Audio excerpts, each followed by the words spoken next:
Welcome back to another episode of Discover New Worlds with Ryan Meier. And I'm so excited to bring back PD Alleva. Paul, welcome back to the program. Thank you, Ryan. Thank you for having me. It's great to be back here. We'll have another good one. No hypnosis this time, but we'll have fun anyway. Yeah, no, it'll be great. We are going to skip the hypnosis this time around for sure. That's right. So Paul, you guys will remember, was one of my earlier interviews where he was gracious enough to let me hypnotize him. But he's back, and for a great reason. Golem, his new horror novel, is out today. So when you're listening to this, fire up your Kindle, Golem, search it up in the store, buy it. That's right. You won't be sorry, but we're going to spend some time talking about that, and we'll just, kind of catch up with Paul otherwise. So, before we jump into Golem, what's been new with you in the last couple months since we talked? Ooh, let's see.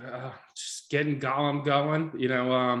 I Wrote the Rose Volume 2. So that's the sci-fi fantasy series about alien vampires. So that's coming out in December. So I've been working on that, working on Golem, I actually started an urban paranormal fantasy series, right? So okay. I've been writing that. It's called Girl on a Mission. It takes place, I'm a grunge kid. So it takes place in 1990s Brooklyn, New York, and it follows Liza Ward. She's a leukemia survivor and had a near-death experience. And when she wakes up, she has a superpower. It's called the click. And when she looks into someone's eyes, she can tell them exactly what to do, and they'll do it. But she's her dad works for the mafia, and they're about to have some tragedy in the family. It's going to go on, and Liza is going to decide to use this newfound power to become a hitman for the mafia. Brooklyn, New York, 1990s Brooklyn, New York. I call it, grunge and mayhem. Now, murder, grunge, and mayhem. That's my tagline. I love it. So, yeah. I've noticed just looking through some of your works, having talked to you before, even though you write, we know Golem is like more of a atypical horror novel. Yes. But we know you've written in fantasy. We've written in sci-fi.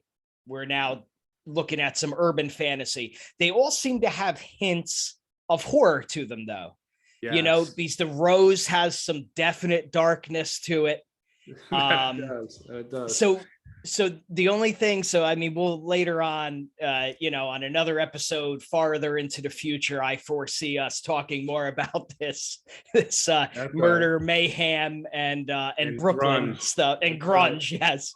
So we'll talk more about that as we get closer to it. But do you try? That's something specific, right? Like you have a love for horror, and you try to find ways to bring that to life, in no matter what you're writing. Yes, I get that dark itch. I need to satisfy it, and I get that through horror. It's funny is I once wrote an article. It said, "Why do I write horror?" And my first sentence was, "I write horror because I can't kill people in real life." So I put it into a book, So I got 4 kids. I can't go around murdering people. So all that sick, twisted, dark stuff, I like to put it in a book. The itch is satisfied. And then I could walk away and, have a good night with my wife and enjoy without having to worry about being behind bars. I'm sure your neighbors are thankful for that. Yeah, I'm sure they are. That and the local, and the local homeless population, I'm sure, is also very thankful. They are. I hand them $1 when I'm going past them. It's not like, take this $1 and get in this car. We're going for a ride, buddy. It's the $1 now. That's it. Exactly. No, that's good. They're very thankful. That's as good as $2, I think, for them. Yeah, that's right. Very happy. So the last thing I'll ask about that. So urban fantasy, and I just like talking about, because it's become such a big reader genre, right? Yeah. So is this more in the vein of like Butcher urban fantasy, where it sounds like it's gonna have a gritty feel? You said it's in Brooklyn, New York, so in the early 90s. So it's going to have some grit. It's, is that how you describe it? Yes, actually the perfect description. I love the grit, right? I love the grit. Grit is good. And it's a little bit more than that too. You know, I always get into like the thriller component. I love the thriller component. So part of this, there's a side story going on as well, other than Liza, in which the guy's name is the Play Dead Killer. All right, his name is Edmund. So he is a serial killer that is going on in Brooklyn at the time. And there is a clairvoyant police officer, which is funny because a police officer in Golem is also a clairvoyant, right? I love my clairvoyant police officers. So he's searching for the Play Dead Killer. And there's a tie-in with Liza Ward, but no one's going to know what that tie-in is until a little bit later. Nice. That's a sick teaser. I like that. And I'll be honest with you, I have a huge soft spot for these gritty cop detective type characters that you seem to have an affinity for too. So let's get right into Golem, right? So for anybody who has their interest piqued, all it takes for you to want to buy this book is to go read the synopsis, okay? Because and Paul, I'll give you some credit, expertly written. Like, I think it really gets people amped to read the book. So the book is more than just horror, right? I mean, it is horror. Don't get me wrong. It's psychological horror, 100%, but there's more to it. There's the thriller component. You know, I could relate it to it's a very popular author out there today. His name is John Connolly. He writes a series called the Charlie Parker series. I think he just came out with the 20th book in that series. And that is a thriller, 100%, crime thriller, but he has the supernatural and paranormal elements that go into it. You know, so it took a lot of inspiration through his writing. Plus, he also writes in multiple points of view. So he'll go to the killer, to, you know, the protagonist, the antagonist. He'll get them all in there. And that, I love that style of writing, which is kind of like a Dan Brown style of writing. If you ever read the Robert Langdon, right? He's switching points of view. And I love that for the thriller aspect of it. Like with Golem, you're going to get mostly three different points of view. You're going to get Alina Francone. She's the main character. And it's pretty much her story. She's the socialite and high society sculptor and a philanthropist who's been committed to Bellevue Psychiatric Facility for 6 months. And that's when John is the cop. He's the detective. He's promoted to detective into the missing persons unit of the NYPD. And his first case is to find the district attorney's missing daughter, who's been missing for about 2 years. All right, so it's kind of a cold case, but all of a sudden this new lead comes out. And what is the new lead? It's this person, Alina Francone. And so he has to go and question her about where is the district attorney's missing daughter. And when he gets there, she tells him this story of Golem, which is a statue or a demonic force she incarnated into a statue she created in 1947.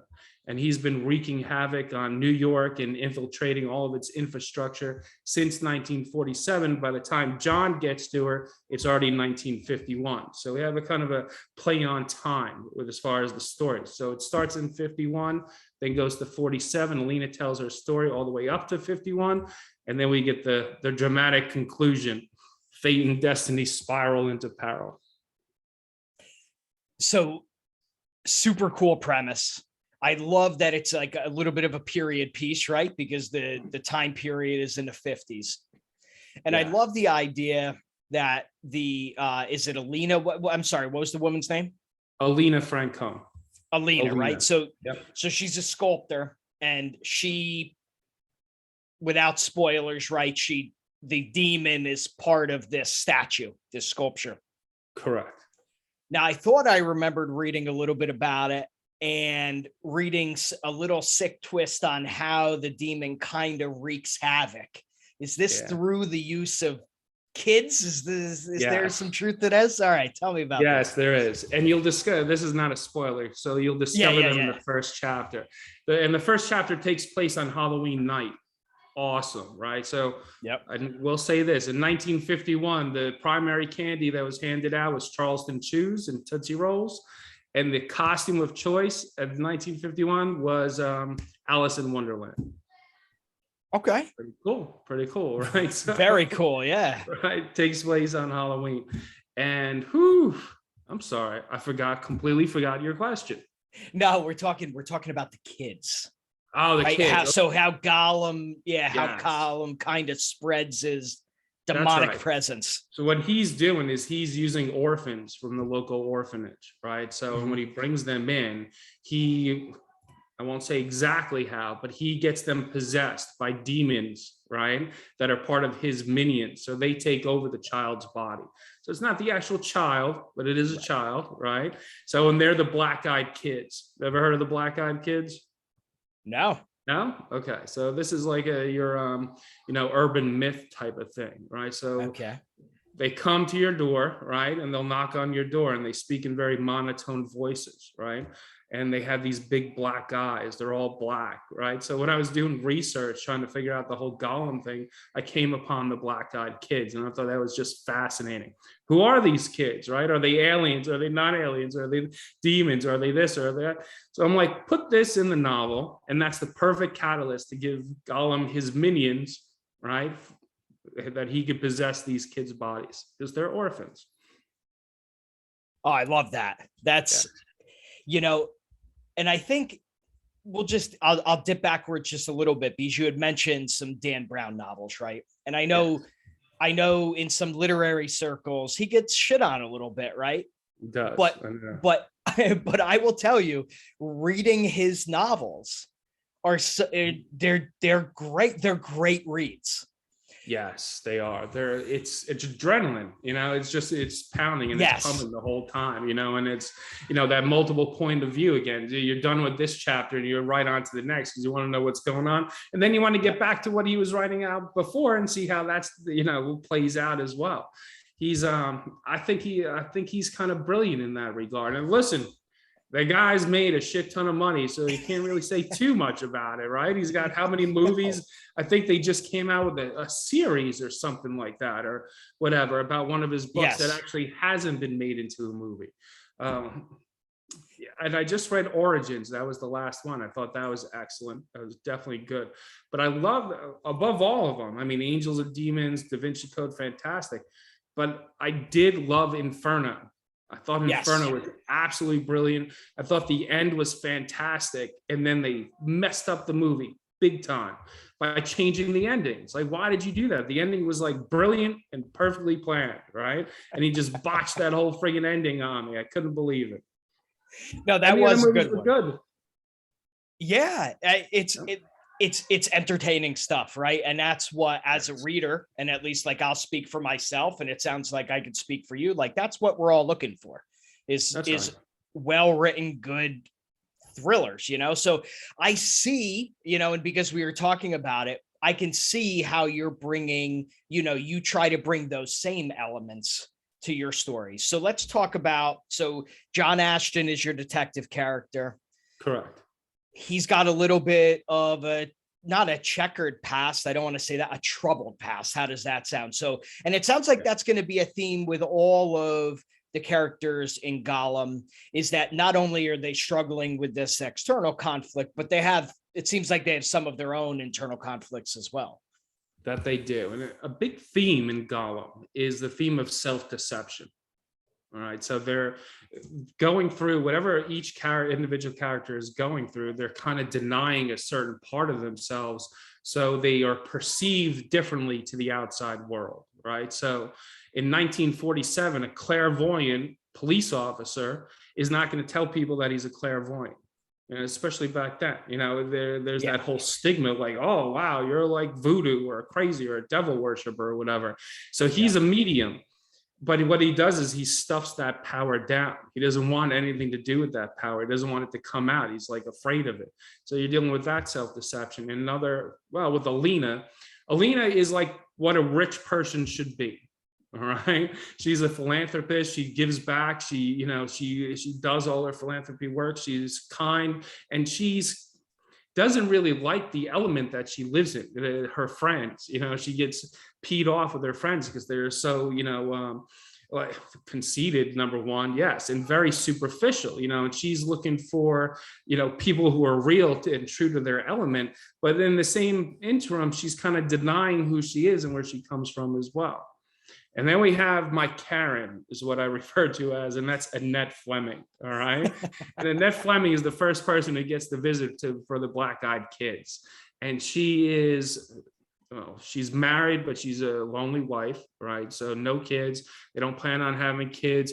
Husband's away all the time on business trips. Her best friend is her golden retriever, Sam. I'll throw that in there.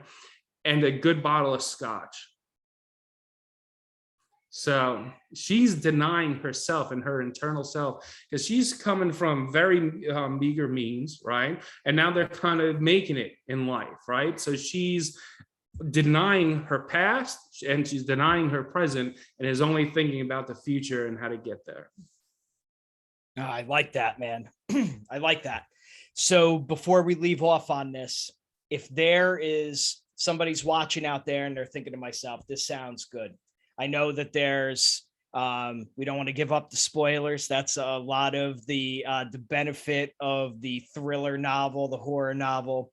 But is there something that they can look forward to, but when they're done with this novel, when they look back on it, what's something you hope that they're feeling? What's something that you hope that your readers are taking away? I always hope for wow factor. Like, you know, so many books that I've read, when you read that last sentence, the book is done, you get this satisfactory sensation in your gut. Like, that's a damn good book. You know, my soul was enriched by reading this book, you know, where like I learned something. You're just, that was just friggin' damn good. You know, that's the way a book should be. That's the thought I hope people have after they read Golem. Well, I'll tell you what, I read through some of the beta readers. There's a couple of reviews up on Goodreads, of course, from some of your good beta readers. The feedback's great. So, you know, I think that wow factor, I think everybody can look forward to that. So that's exciting. Super exciting. And it's the month of October. What better time to bring it to life? That's right. Exactly. Bring it to life. And listen, Halloween's right around the corner. And what one of those reviews said too, I am so glad I picked up this book just in time for the season. I am so ready for Halloween right now. And that to me is so satisfactory. Reading that and hearing that, it's like, yes, all right, this is what you write for. You know, put people in a certain mood, give them entertainment, give them knowledge, and let them take it on their own. Oh, that's beautiful. So I mean, that's a perfect whet your appetite now that we're into October. So like, let's talk October a little bit, right? So you're a horror guy. I mean, you're a kind of everything guy from having talked to you. You like your fantasy, sci-fi, horror. So it's October. What are you watching this month? What are you reading this month? Is there things on your menu that you're eyeing because it's October? All right. Yes, always. Actually, I started watching last month. So I start September 1st. I got a lot of movies to get to. All right. So reading right now, I'm returning an awesome book and an awesome series. The author's name is Elias Witherow. I believe that's how you pronounce it. I don't know. But The Black Farm, fantastic horror book. So right now I'm reading the sequel, Return to Black Farm. Equally as good so far. I'm almost done with it too. So that's what I'm reading, and I'll keep reading more horror. I think somebody, Mike Salt has a book that just came out, which is a fantastic book called House on Harlan. So he's an indie author. Definitely check out that book. He has another one I read a few months ago called The Valley, also good as well. So that's what I'm reading, right? Movies. Let's say I spent all weekend watching the Halloween marathon on AMC.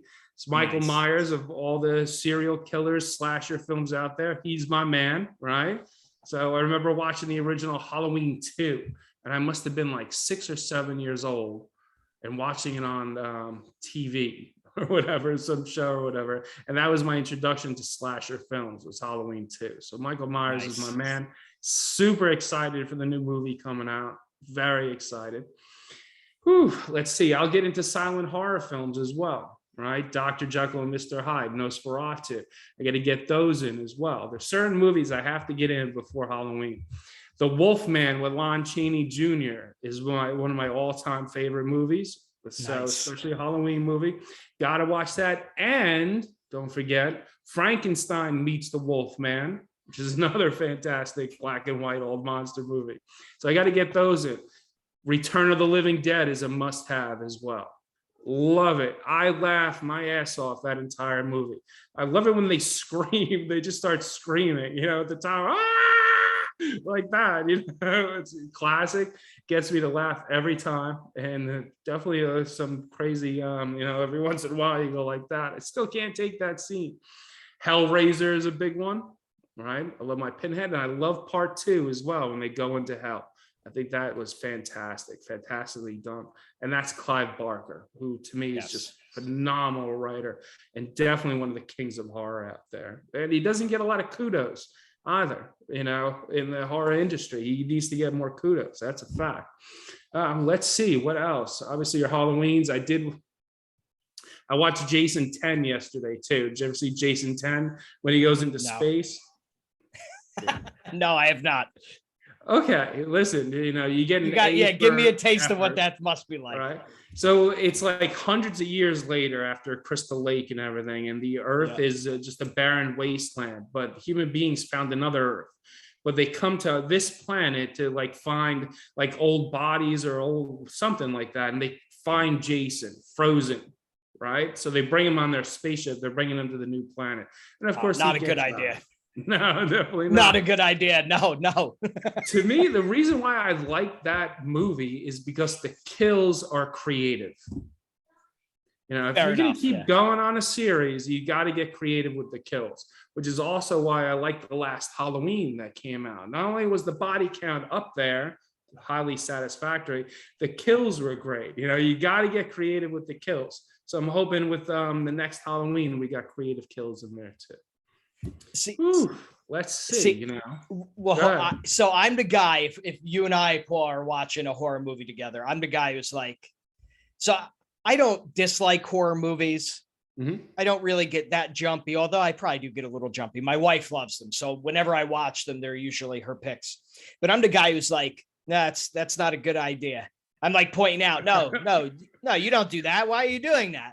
Why would you go in there? It's in there. Like with the Jason movie, I'd be like, why are you bringing that frozen corpse on your ship? Why would you do that? Like nothing good is going to come out of that. The guy's got a mask on. Does he have a mask on in the ice? It's too funny. Yes, he does. Why of all the humans that are frozen on the earth, why would you grab that guy? It's crazy. And it's so funny in the movie. So they have him there, and the little girl, one of the people or whatever, is trying to cut his mask off his face. Right? She finally gets it off, and she looks underneath. She goes, "Oh, you poor thing," and puts the mask right back on. We don't have to worry about that. Let's see what other. All right, so let's switch gears. Obviously, The Exorcist, Poltergeist, original Poltergeist. Definitely enjoy watching those. Silence of the Lambs 2, which is one of my favorite movies of all time. A very Hannibal good Lecter, one. One of my favorite characters of all time. In fact, when I was writing Golem, Hannibal Lecter was the primary character I had in my head. As far as the way I was kind of manipulating him and creating him was Hannibal Lecter, the Joker, Heath Ledger's Joker, and then a little bit of Lestat, Vampire Lestat in there as well. And a couple scenes, it gets a little Lestat-esque on you. So. Yeah, definitely. So Silence of the Lambs, great book or great, fantastic book and movie, right? That's a definite fact. Let's see, what else? I said The Exorcist, I said Poltergeist. Ooh, I'm running out of movies here, my man. I'm running out. That's all right.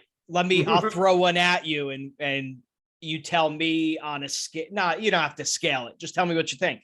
So I will watch a lot of the Halloween movies with the kids, right? So we'll go through all those family-friendly ones. Yeah. But one that is on my list this year, it's been a couple years since I've watched it, but I've watched it 100 times. And I consider this an all-time great Halloween movie, although I don't know everybody looks at it that way. Donnie Darko.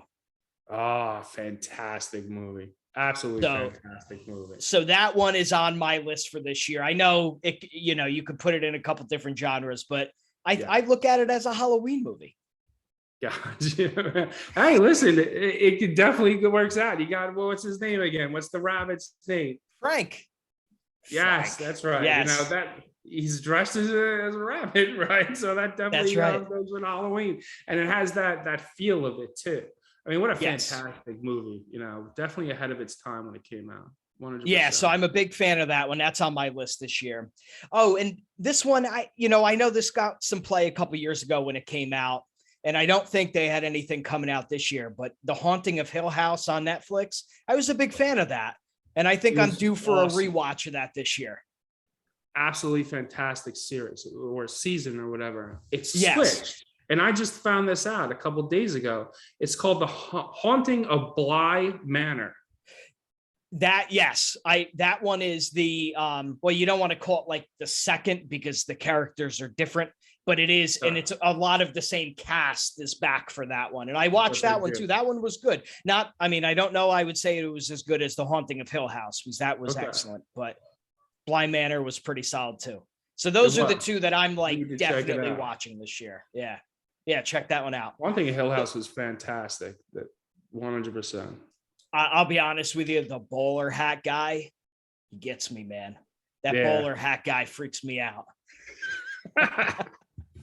Too funny. Oh, you know what I did forget? I forgot my B-rated movies, right? Okay, yeah, lay it on me. B-rated horror, right? Think of Evil Dead, right? The original Evil Deads, those were B-rated, right? Apps classic movies. Let's go. Toxic Avenger, another one. Did you ever see Toxic Avenger? No, that would be a new one to me this year. All right, so that's not even B-rated. That would be C-rated. Okay, just to let you know what to expect. It's about this like nerdy geek who's always picked on, and he falls into a vat of toxins, right? And he comes out, he's all mutated, but he becomes a superhero. Fantastic. Okay. I think it was a college like movie or whatever that they made. That's awesome. It got a little cult following. Let's see what else. Yep.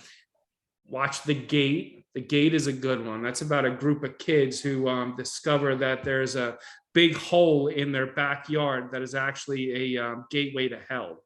And they had all these demons that come up and start terrorizing them. That's a good one too. Definitely. Let's see. We got that. Death Race 2000. Not the one with Jason Statham, right? So Jason Statham made a Death Race movie. It's called Death Race 2000. In the mid-70s, it came out, right?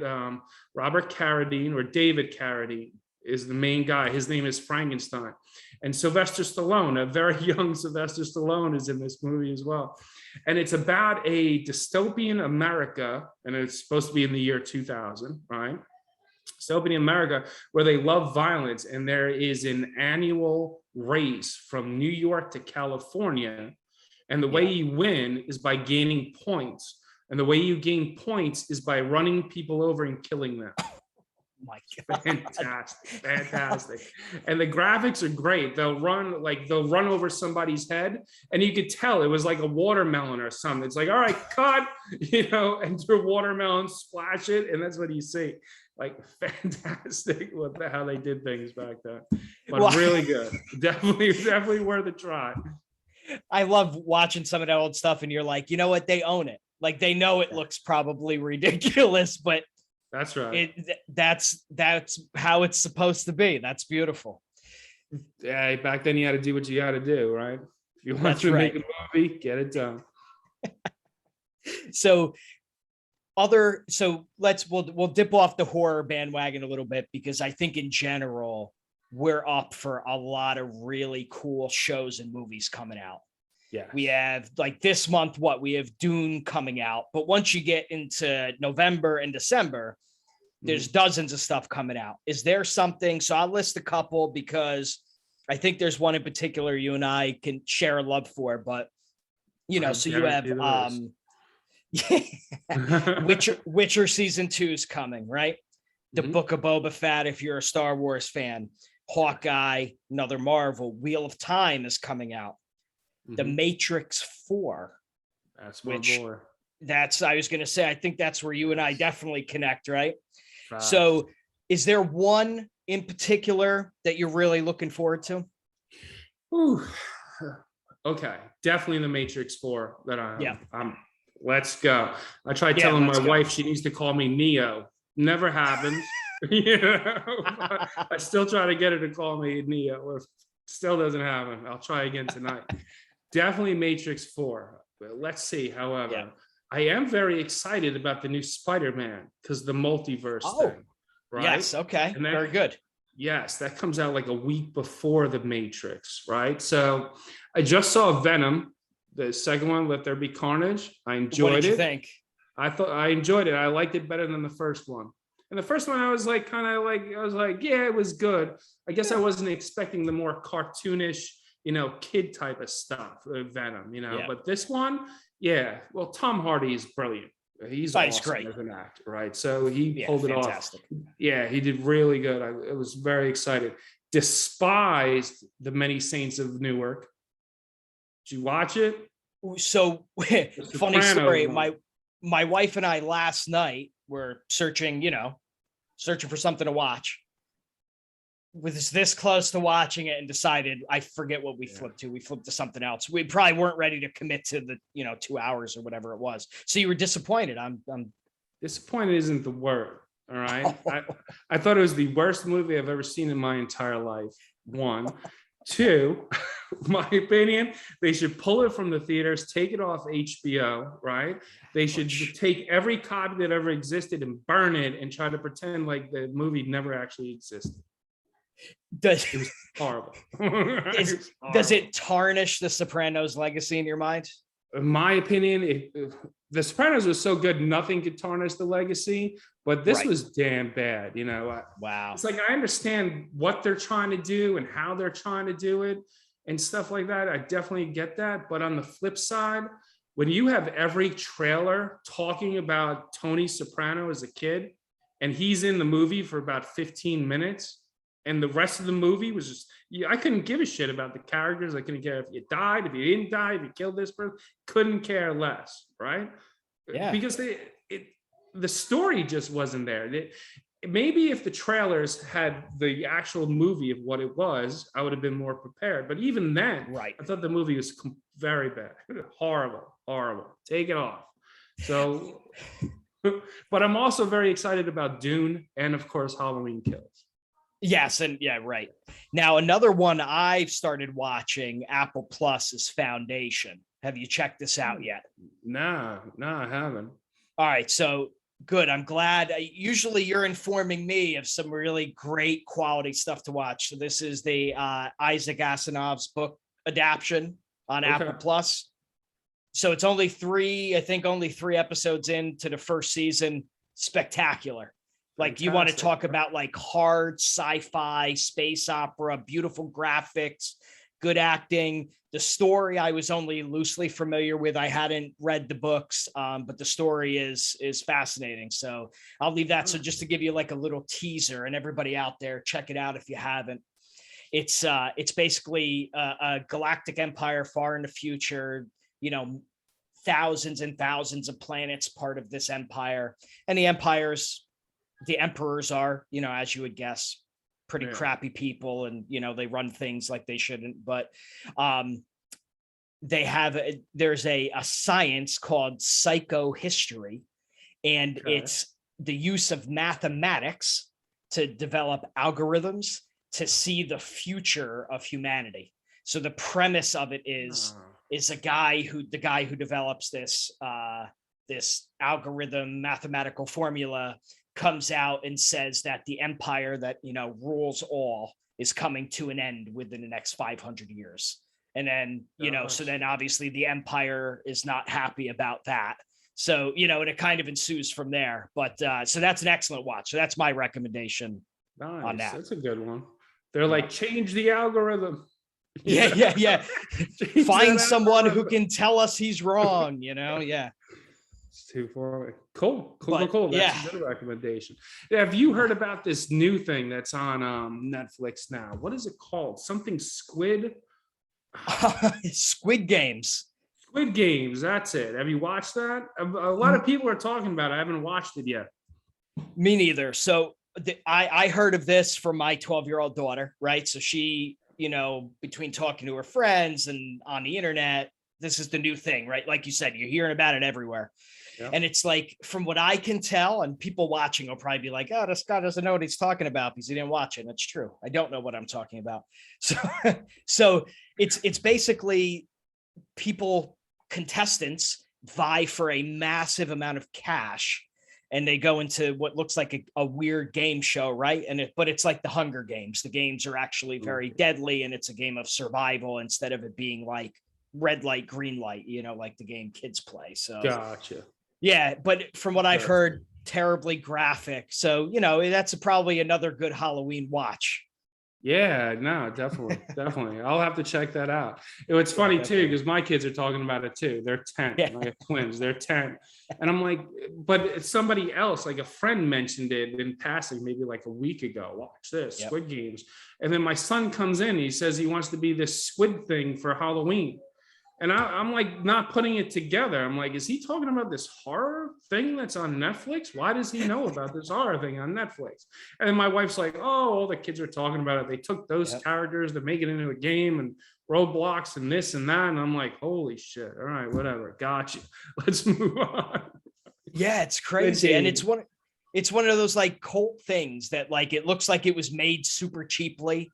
I forget it. I don't think it's I want to say it was made in a country in Indonesia, unless I heard that wrong. But yeah, it's made very inexpensively. Like it couldn't have cost them very much. And it's like a worldwide phenomena, everybody's watching it. It's crazy.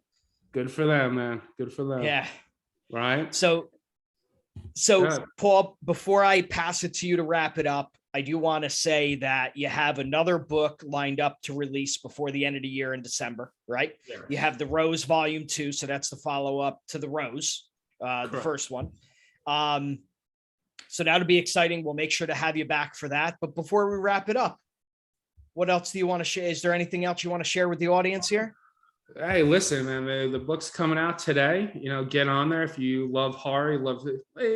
Listen, the book will appeal not only just horror readers, it'll appeal to people who love thrillers, people who love paranormal or supernatural, or people who just love to enjoy a damn good book. Go ahead and pick it up, enjoy, have a happy Halloween. Let's see, this is where you can find me. All right. If you need to find me, go to my website, pdalleva.com. I think it's right there, right? There's my name right there. All right. pdalleva.com. Get my newsletter. I do a lot of sales in my newsletter, a lot of, free books, all that good fun stuff. Also, I have a reader group and book club on Facebook. So if you like book clubs, go to Facebook, type in PD Alleva's book club. All right, join the group. We're going to be reading The Rose Volume 1, followed by Volume 2 right after, probably by the end of this month. So you get free books. And because I only have a book coming out like 3 or 4 a year. So in between those books, we'll read other authors' books as well. So I plan on doing an event with other authors, have them read, have the readers and the participants pick which books they want to read in the next book club, and everybody's happy. It's funny you brought that up. I'll drop a quick compliment to you. You're active in that, but not overtly active. I enjoy being a part of that book group. So I'll look forward to the Rose Volume 1. I'll have to do you do signups for that? Like, how does that work? All right. So what I'll do is I will plan an event for towards the end of this month. I'll probably do some big Halloween event, and we'll be talking about the Rose. It'll be the event for the Rose Volume 1 and Volume 2. During that event, I'll put a post up for signups for that book, and it'll be the pin post. Awesome. So yeah, you guys heard it. You could check out his website. You could check him out on Facebook. Definitely join that group. Even if maybe not necessarily you have the time to join the book club read, it's a great way to stay connected with him. He's always dropping a tidbit of knowledge. He's dropping something that he likes, a quote from one of the books, a little teaser. It's pretty cool to watch. So get out there, discover some PD Alleva worlds, and pick up Golem. It'll give you that wow moment at the end. Have a great night, everybody. Paul, thank you for joining. Thank you for having me, my man. Be good. Be good. Good night. Good night.